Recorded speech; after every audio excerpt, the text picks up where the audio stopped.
Okay, so you may remember from previous videos that this is the screw I was using.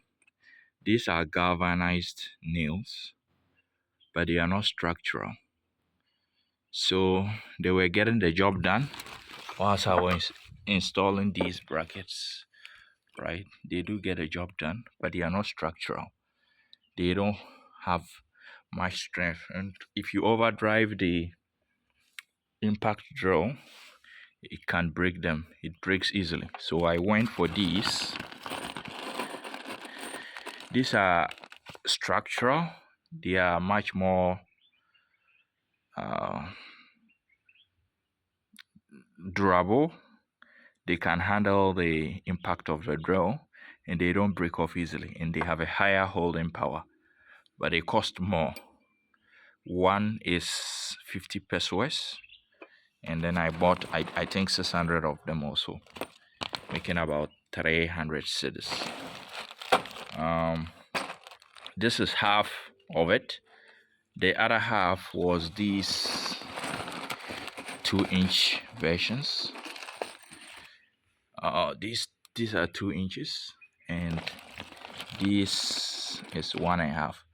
So I will use this one to fasten the purlins, and then the 2 inches, I think I'll use them for the 2x6, or I might reserve some for a different job that I have in mind. So these are the screws, and these 2 inches will work really well if you are installing door hinges or something. And they are very strong, they hold very well. And so that is it. I had them fabricate these angle brackets. You can remember I was making them myself, but it was really hard, especially with drilling the holes. And I think at the shop they have a drill press, so they were able to get it done much easily.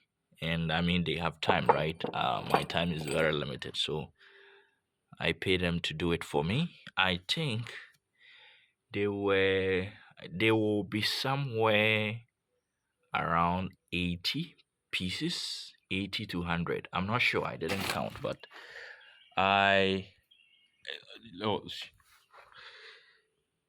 point of correction, somewhere around 100 pieces, maybe a little bit over 100. But these are the angle brackets. So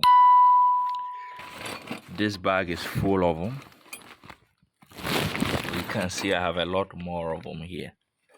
So I can open it up. So these are all angle brackets I'll install on the roof. I want to get done with the pellets and the rafters, like hold the rafters to the wall plate.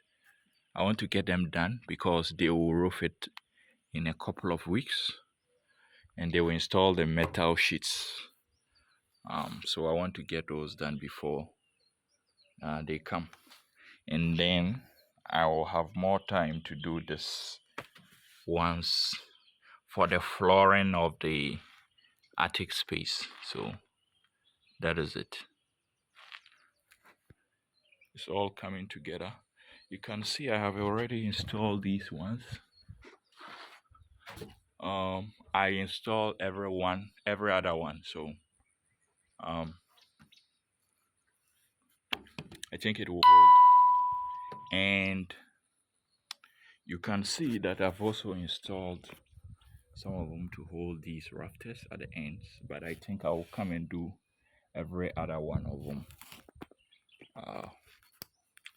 Today I came to install some of them, but you can see the sun is too hot, and my time is up, so I will go and come back another day to finish it up.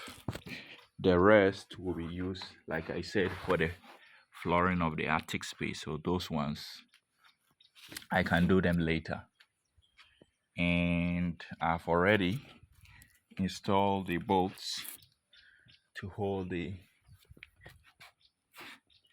wall plate or the wooden beam to the wall. So you can see I have installed them along the wall of the top and the bottom. For the bottom, you can see they just go through the wall and through the other wall plates at the end. You can see. So that is it.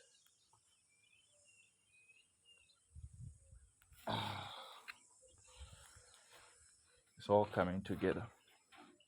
I have a few more bolt and nuts. You can see here, and those are for this size. So I will need to use the ladder to reach those to hold the 2x6 to the wall. These are all reinforcements, okay? I may not even need them, but I'm just trying to beef it up just in case. So it can hold better against any uplift whatsoever. And especially the eave or the roof overhang, the metal one, the middle of the scallion roof, this side, right, is 4 feet long. So I will need to really beef it up just so that I don't get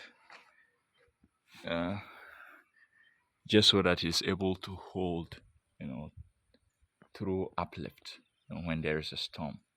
It doesn't all get ripped apart. They've already used these 3/4 rows, but I will just add more to beef it up. More of these angle brackets, like I have here, to hold it. And for the purlins, I've installed like brackets at the ends, but the metal purlins I don't think is necessary. So that is it about it. All shaping together, coming together in one piece. Cool.